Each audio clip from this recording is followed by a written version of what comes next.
제목 같이 읽도록 하겠습니다. 시작. 믿음과 기도를 회복하자. 마가복음 9장 14절에서 29절의 말씀을 가지고 하나님 말씀 전하도록 하겠습니다. 지난주에 예수님의 변모 사건을 우리가 살펴봤습니다. 예수님께서 높은 산에 세 제자와 함께 오르셔서 자신의 그 변모를 보여주신 것은 십자가가 얼마나 가치 있는 일인지, 얼마나 아름다운 일인지, 얼마나 영광된 일인지를 제자들에게 깨우쳐 주시기 위함이었습니다.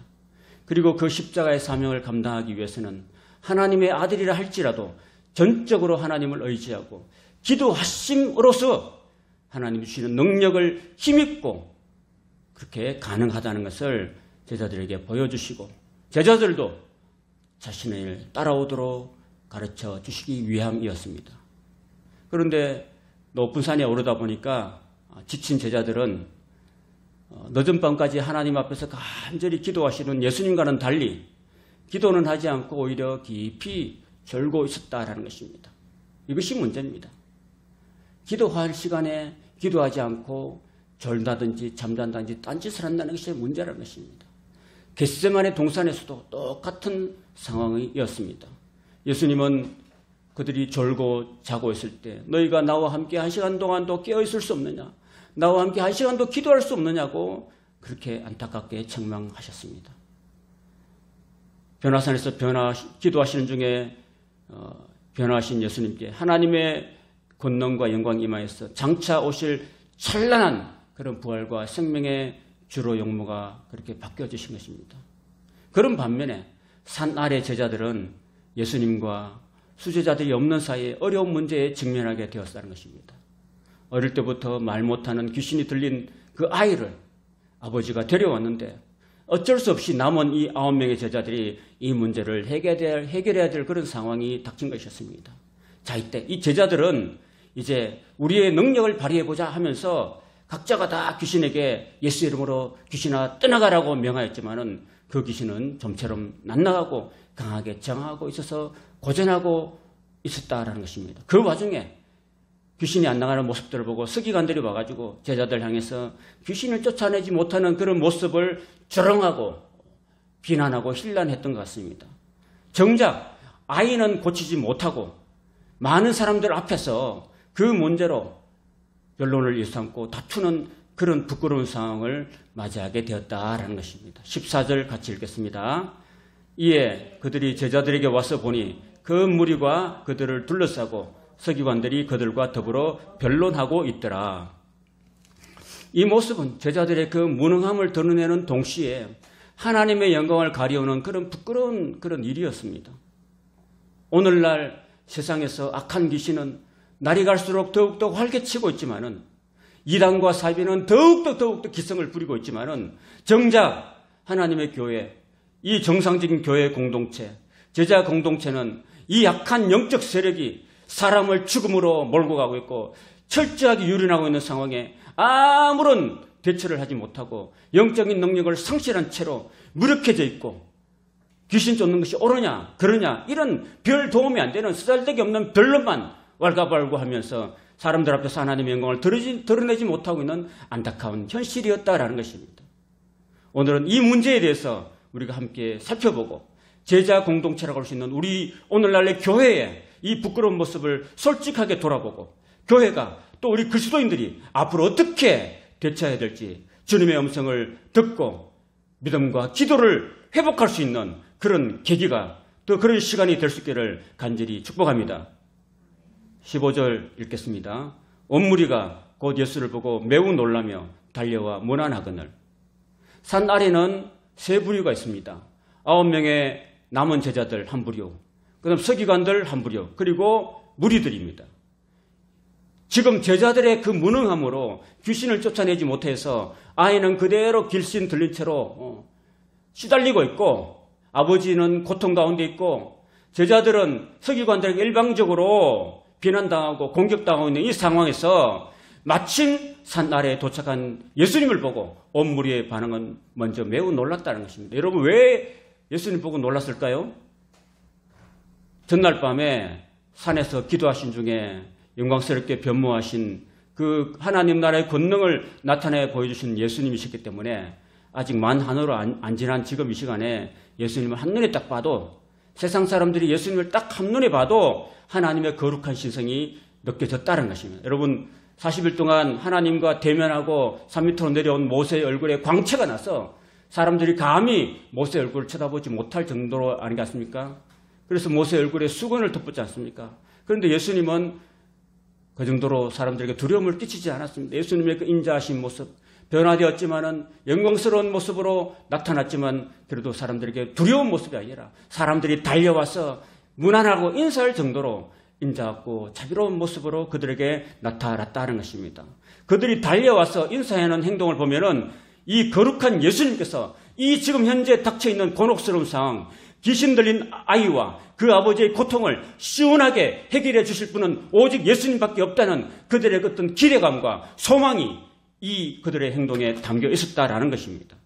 16절 같이 읽겠습니다. 시작. 예수께서 물으시되 너희가 무엇을 그들과 변론하느냐. 여기서 너희가라는 것은 지금 무리가 예수님께 달려와서 문안하는 그 시간에 그 순간에 그들 무리를 향해서 이 말씀을 하셨기 때문에 너희는 서기관들 포함한 무리라고 할 수 있습니다. 그렇다면 그들은 누굴까요? 그들은 서기관들과 변론한 제자들이라고 할 수 있습니다. 그러면 변론한 내용이 무엇일까요? 예수님이 물어보시잖아요. 그건 다음 구절에서 17절에서 알 수 있습니다. 17절 읽겠습니다. 시작. 무리 중에 하나가 대답하되 선생님 말 못하게 귀신 들린 내 아들을 선생님께 데려왔나이다. 예수님이 질문에 대답한 사람들은 서기관들도 아니고 제자들도 아니고 귀신 들린 아이의 아버지였습니다. 누가복음에는 이 아들이 외아들이라고 독자라고 기록하고 있습니다. 아마도 제자들이나 서기관들이 변론의 당사자였지만은 그리고 변론의 내용을 당연히 그들이 말해야 되지만은 그들은 부끄러워서 말 못하는 처지였습니다. 결국 아이를 고치지 못하고 그 무리 앞에서 부끄러운 변론만 했기 때문에 그들은 감히 예수님께 대답을 못했습니다. 그런데 그 아버지는 예수님께 선생님이라고 부르는데 이것은 아직 그가 예수님을 하나님으로 보는 믿음은 없었다라는 것입니다. 그저 예수님이 좀 유명하신 분이고 아마 의사 선생님 정도로 아주 탁월한 그런 치료자로 정도로 생각하고 선생님 이렇게 호칭을 했다고 볼 수 있습니다. 그러니까 그는 아직도 예수님이 누구신지도 모르고 자신의 그 외아들이 어릴 때부터 지금까지 너무나 힘든 고통을 겪고 있었기 때문에 부모로서 견딜 수 없는 그 고통이 있었기 때문에 그래도 들리는 소문에 의하면은 예수님이 귀신을 내쫓아준다는 그 이야기를 듣고 마지막 희망 가지고 예수님 앞에 한번 고쳐보려고 그렇게 데리고 나온 것입니다. 믿음이 있어서 나온 게 아니라 그리고 한 가닥 그 소망 가지고 나온 것이죠. 그러면서 18절에 귀신 들린 아들의 정상을 예수님께 자세하게 이야기하고 있습니다. 18절 같이 읽겠습니다. 귀신이 어디서든지 그를 잡으면 거꾸러져 거품을 흘리며 이를 갈며 그리고 파리에 지는지라 내가 선생님의 제자들에게 내쫓아달라 했으나 그들이 능히 하지 못하더이다. 여기 나오는 귀신, 여러분 귀신은 바로 영적인 존재입니다. 눈에는 보이지 않지만 살아서 활동하고 있는 존재인 것입니다. 여러분 공기가 눈에 안 보인다고 해서 없는 게 아니잖아요.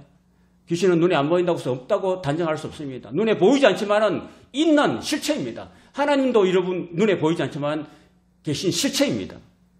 그런데 그 귀신의 우두머리는 사탄이라고 할 수 있습니다. 귀신은 이 사탄과 함께 하나님께 천상에서 반역을 도모하다가 하늘로부터 쫓겨난 타락한 천사들입니다. 그리고 이 귀신들은 사탄에 부하고 졸개들이라고 하셨습니다. 이것은 요한계시록 12장에 나타나 있습니다. 사탄과 악령은 범사에 하나님을 대적한 자들입니다. 그리고 처음부터 끝까지 하나님의 형상이 사람을 도둑질하고 죽이고 멸망시키려는 목적을 가진 악한 존재라고 할 수 있습니다. 그런데 여러분 귀신들은 자기들 가운데서도 등급이 있습니다. 여기 나오는 귀신은 보통 귀신들보다 더 강한 힘을 가지고 있어서 전에 귀신을 쫓아내었던 제자들도 쉽게 쫓아내지 못하는 그런 강한 귀신이었습니다. 그래서 아버지는 제자들이 귀신을 능히 쫓아내지 못하리라고 이야기하고 있습니다. 이것은 정말 부끄러운 당시의 제자들의 모습이고 또 오늘날도 부끄러운 교회 공동체의 모습, 우리의 모습이라고 말할 수 있습니다. 왜? 현실이 걸고 있으니까요. 여기서 우리가 잠깐 짚고 넘어가야 될 것은 있습니다. 9 제자들에게 귀신 들린 아이의 아버지가 귀신을 쫓아달라고 요청해 왔습니다. 당시 그때 예수님은 제자와 함께 산에 올라갔기 때문에 어쩔 수 없이 이제 제자들에게, 남은 제자들에게 부탁을 했습니다. 그런데 그 요청을 받은 제자들은 각자가 다 자신이 잘났다고 생각했던 것 같습니다. 전에 다 귀신을 쫓아내본 경험이 있었기 때문에 그 자신의 경험을 의지하고 기도는 하지 않고 그냥 예수 이름으로 귀신아 나가라, 이런 식으로 대처를 했기 때문에 결국 귀신을 쫓아내지 못하는 실패를 당했다는 것입니다. 여러분 다시 한번 생각해 본다면 이럴 때 그들이 함께 모여서 한 마음으로 한 뜻으로 이 문제를 해결할 수 있는 분은 오직 예수님밖에 없다, 하나님밖에 없다고 믿고 그 하나님의 능력과 도우심을 바라보고 합심해서 간절히 기도했더라면 분명히 이 귀신도 충분히 9제자들이 쫓아낼 수 있었을 거라고 믿습니다. 그들은 하나님의 능력을 의지한 것이 아니라 교만해서 자신의 경험과 능력을 의지했기 때문에 실패했습니다. 그래서 우리가 여기서 깊이 생각할 것은 우리의 영적인 대적인 사탄과 악령들을 대적함에 있어서 나의 힘과 경험을 의지하면 안 된다는 것입니다. 어떤 인간도 영적인 사탄을 자신의 인간의 힘으로 대적해서 승리할 인간은 없습니다.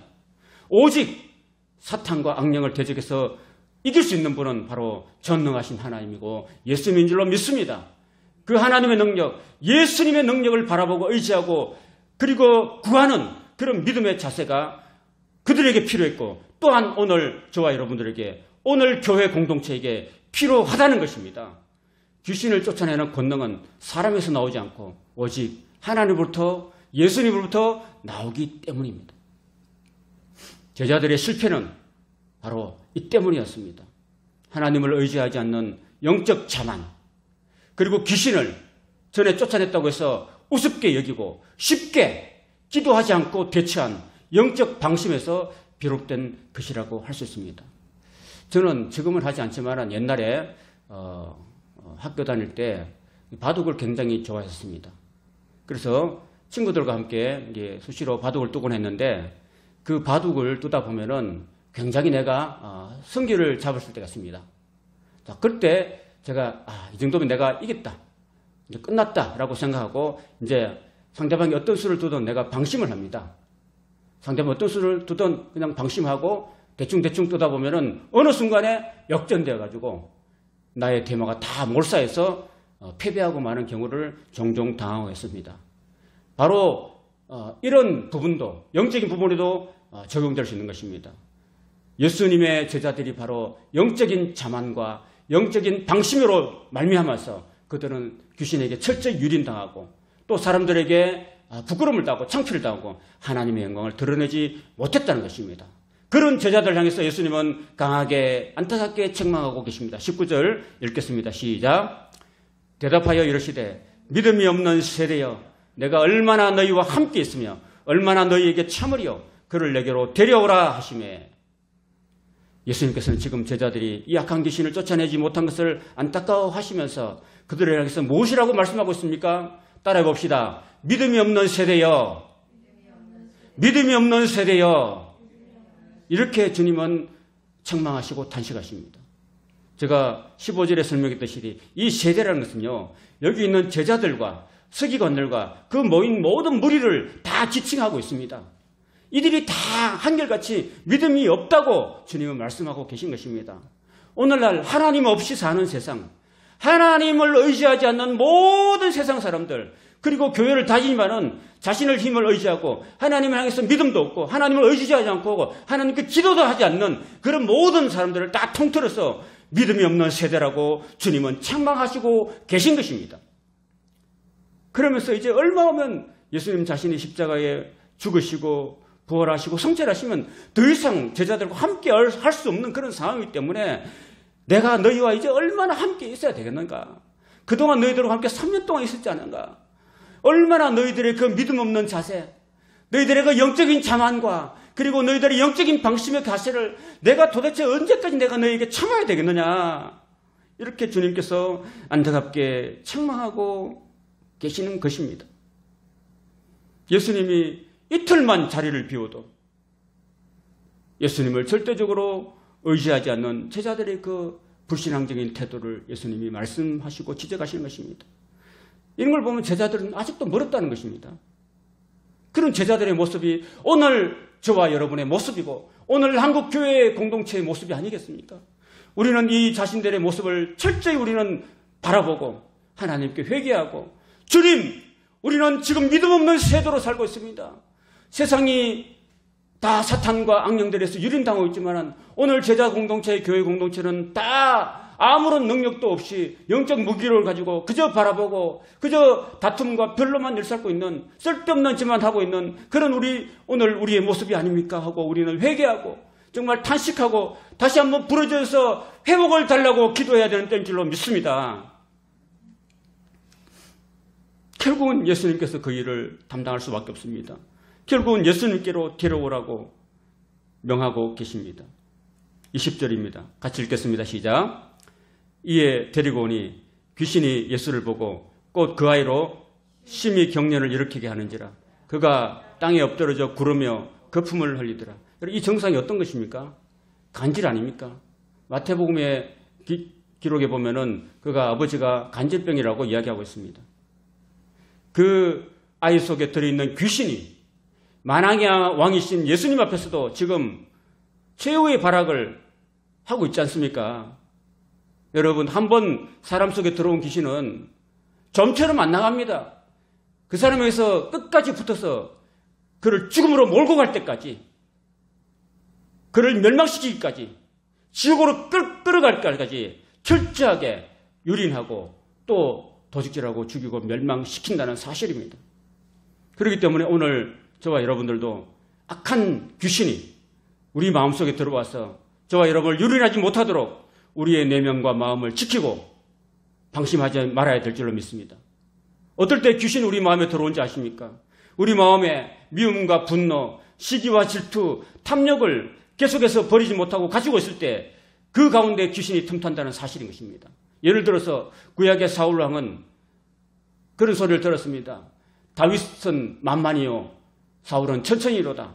이런 동네 처녀들이 하는 그런 노래소리를 듣고 그때로부터 사울 왕은 다윗을 철저하게 시기하고 질투하고 그를 죽이려고 했고 그리고 미워했습니다. 마음에 분노를 가졌습니다. 틈날 때마다 창을 들어서 그를 죽이려고 했습니다. 군사들을 보내서 죽이려고 했고 그가 죽을 때까지 끝까지 다윗을 용서하지 못하고 화해하지 못하고 결국은 죽이려고 끝까지 갔다는 것입니다. 그럴 때 그 마음속에 그 사울의 그 마음속에 악령이 틈탔다는 것입니다. 그리고 그를 파멸로 몰고 갔다는 것입니다. 이 사실을 우리는 분명히 깨달아야 됩니다. 오늘 저와 여러분이 이 세상 살 때 사람을 향해서 어떤 미움과 시기와 분노가 있다면 우리는 이제 스톱해야 됩니다. 그걸 끝까지 계속해서 간직하고 내 마음속에서 털어내지 못한다면 그것이 바로 우리 마음속에 귀신을 들어오도록 틈을 내주는 방심이 된다는 것입니다. 이것을 우리가 두려워해야 됩니다. 가룟 유다는 예수님의 12제자로 부름받았지만 그는 12제자 중에서 재정을 담당하고 늘 재정 주머니에 손을 넣어서 돈을 훔쳐가고 요한복음의 요한에 의하면 그가 하나님의 돈결을 맞고 그 돈을 훔쳐가게 됐다고 요한이 이야기하고 있습니다. 그 정도로 그는 돈에 대한 탐욕이 심했습니다. 그런 유다에게 사탄이 심지어 자기의 스승인 예수님을 팔 생각까지 집어넣었다는 것입니다. 그 탐욕스러운 마음을 그가 버리지 못했습니다. 예수님 끝까지 그에게 회개의 기회를 주셨지만은 결국 그는 회개하지 않고 그 마음속에 탐욕을 끝까지 버리지 못했기 때문에 그 마음속에 사탄이 들어가고 말았던 것입니다. 결국 그는 비참하게 자신의 생을 망하고 말았습니다. 그래서 예수님께서는 그 가룟 유다를 향해서 이렇게 말씀하십니다. 그는 참으로 나지 아니하였다면 좋을 뻔하였다라고 말씀하십니다. 이 얼마나 참 가슴 아픈 일입니까? 우리는 이 사울왕과 구약의 사울왕과 신약의 가룟 유다 같은 그런 비참한 인생이 되지 않기를 예수님 이름으로 축원합니다. 21절 같이 읽겠습니다. 시작. 예수께서 그 아버지에게 물으시되 언제부터 이렇게 되었느냐 하시니 이럴 때 어릴 때부터니이다. 어릴 때부터 이 아이는 귀신이 들렸습니다. 여러분, 귀신은 나이가 어리다고 안 들어오고 그러지 않습니다. 여러분, 코로나19는 뭐 어린아이들한테 잘 안 걸린다고 하지만 노인들에게 많이 걸린다고 하지만은 이 귀신은요, 나이에 상관없이 침투해 들어옵니다.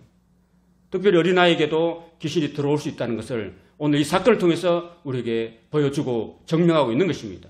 그렇기 때문에 우리는 우리 어린 자녀들을 정말 하나님 말씀과 기도로 잘 양육해야 될 줄로 믿습니다. 세상적인 가치관에 노출시키면 안 됩니다. 그저 아이를 세상적으로 공부 잘 시켜서 좋은 대학 보내고 좋은 직장 보내서 돈 많이 벌고 성공하는 그런 세상적인 가치관으로 그를 주입시키면 안 되는 것입니다. 그런 세상적인 가치관, 만몬의적 가치관을 주입시킨다면 그 아이에게 언제 귀신이, 악한 영이 틈타서 그를 비참한 인생으로 몰아갈지도 모르기 때문인 것입니다. 여러분 보십시오. 요즘 어린아이들이 얼마나 영악해져 가고 있습니까? 우리는 이 사실을 분명히 알아야 됩니다. 십자가의 그 골고다의 길, 비아 돌로도상, 십자가의 길을 걸어가시는 예수님을 많은 여인들이 따라가면서 울었습니다. 예수님, 예수님 하고 막 우는 그 여인들을 향해서 예수님 이렇게 말씀하십니다. 사랑하는 여인들아, 나를 위해서 울지 말고 너희와 너희 자녀를 위해서 울라고 주님 말씀하고 계시는 것입니다. 너무 소리가 커서 죄송합니다. 우리는 오늘 이 시대에, 정말 이 타락한 이 시대에, 음란한 이 시대에 우리 자녀들을 지키기 위해서 우리는 오늘날도 눈물로 자녀를 위해서 기도해야 될 줄로 믿습니다. 눈물로 기도하는 자녀는 결코 실패하지 않습니다.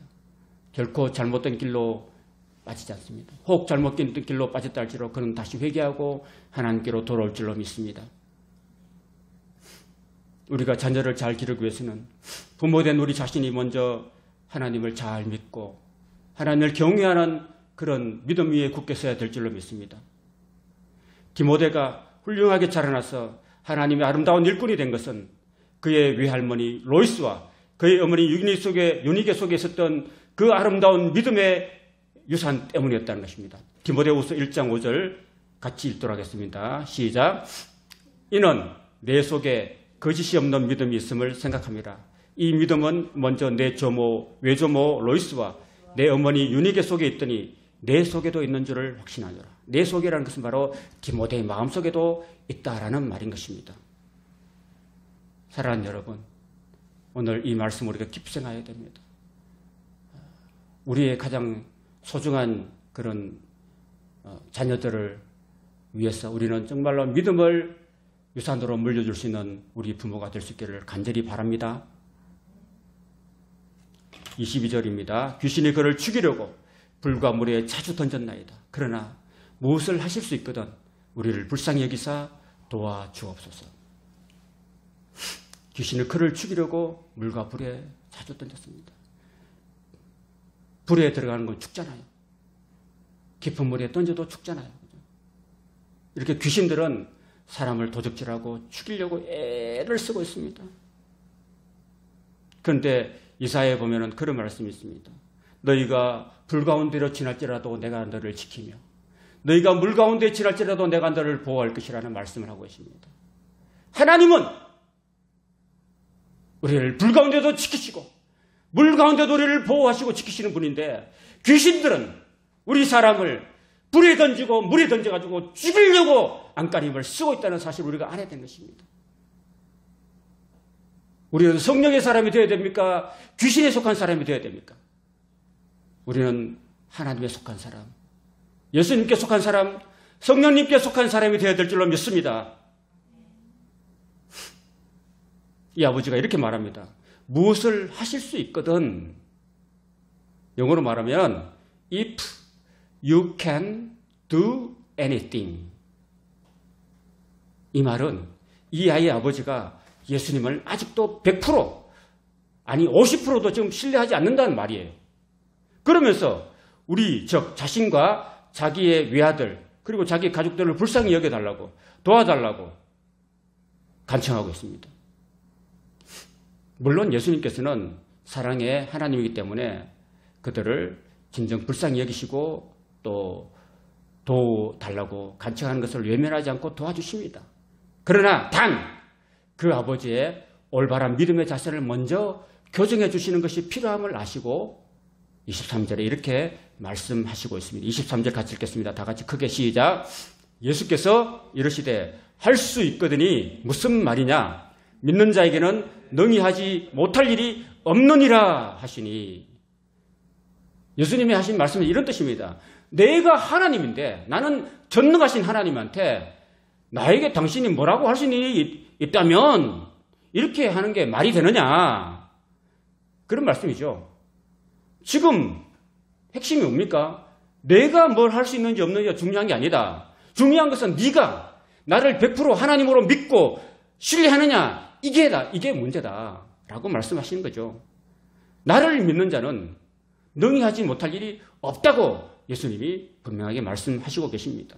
예수님 당신 능력밖에는 답이 없습니다 라고 그렇게 고백하도록 이끌고 계신 것입니다.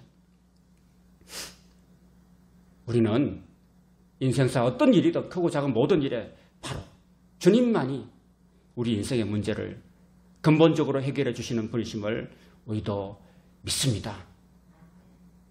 나는 100% 당신이 내 인생의 모든 문제를 해결하실 하나님심을 나는 확실합니다. 나는 믿습니다.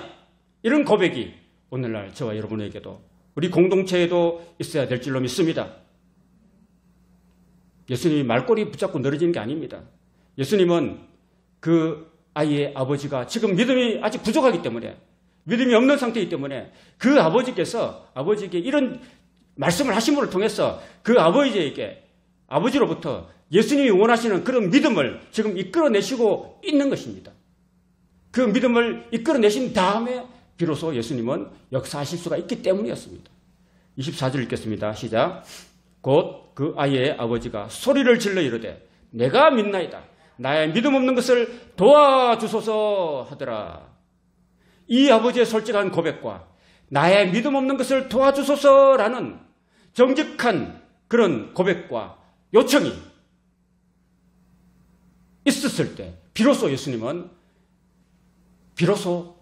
고침의 사역을 그리고 치료의 사역을 귀신을 쫓아내는 사역을 시작하시는 것입니다. 이 아버지의 기도와 요청이 오늘 이 시대 교회 공동체와 저와 여러분에게 더 동일하게 요구되고 있습니다. 이런 아버지의 기도와 같이 오늘 저와 여러분들도 내가 믿습니다. 내가 예수님을 절대적으로 믿습니다. 나의 믿음 없는 것을 도와주십시오. 여러분 믿음은 누가 주시는 거예요? 하나님 주시는 거잖아요. 그러니까 하나님이 믿음도 주시니까 내가 지금 믿음 없는데 내가 믿습니다. 그러니까 나의 믿음 없는 것도 도와주십시오라고 이 아버지의 그 기도가 오늘 우리도 따라해야 될 기도인 것입니다. 그 기도를 할 때 비로소 하나님의 역사가 시작되고 있는 것입니다. 25절입니다. 예수께서 무리가 달려와 모이는 것을 보시고 그 더러운 귀신을 꾸짖어 이르시되 말 못하고 못 듣는 귀신아 라고 분명히 말하고 있습니다. 내가 내게 명하노니 그 아이에게서 나오고 다시 들어가지 말라 하십니다. 다시 들어가지 말라 하신 것은 예방책까지 마련해 주시는 예수님의 배려인 것입니다.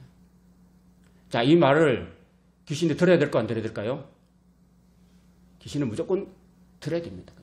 영적 세계에서 예수님이 왕이시기 때문에 그 왕의 말을 듣지 않으면 이 귀신이 만약에 예수님의 말씀을 불순종하고 끝까지 그 아이 속에 남아있다면 그는 어디로 갈까요? 어디로 갈까요? 무정행으로 떨어집니다. 귀신들이 가장 무서워하는 것은 바로 무정행입니다. 무정행. 끝이 없는, 밑이 없는 그런 깊은 구덩이. 나중에 천년왕국 때 이 사탄이 이 무정행에 빠져가지고 갇히게 된 거죠. 바로 그 무정행에 떨어지기를 아무 귀신도 원치 않기 때문에 무정행에 들어가는 것보다는 그냥 나가는 게 낫죠. 그러니까 귀신은 나가기는 나갑니다. 그런데 끝까지 최후의 발악을 하는 모습을 보여주고 있습니다. 26절 다 같이 크게 읽습니다. 시작. 귀신이 소리 지르며 아이로 심히 경련을 일으키게 하고 나가니 그 아이가 죽은 것 같이 되어 많은 사람이 말하기를 죽었다 하나.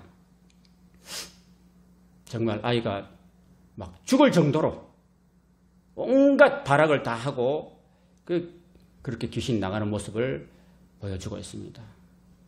이런 거 보면 정말 우리가 귀신 들리면 안 되겠죠, 그죠? 정말 우리는 이거 정말 깊이 우리가 명심해야 되는 것입니다. 그 집에 어린아이 하나가 귀신 들려서 지금까지 이렇게 살아왔으니 그 집안이 어떻겠습니까?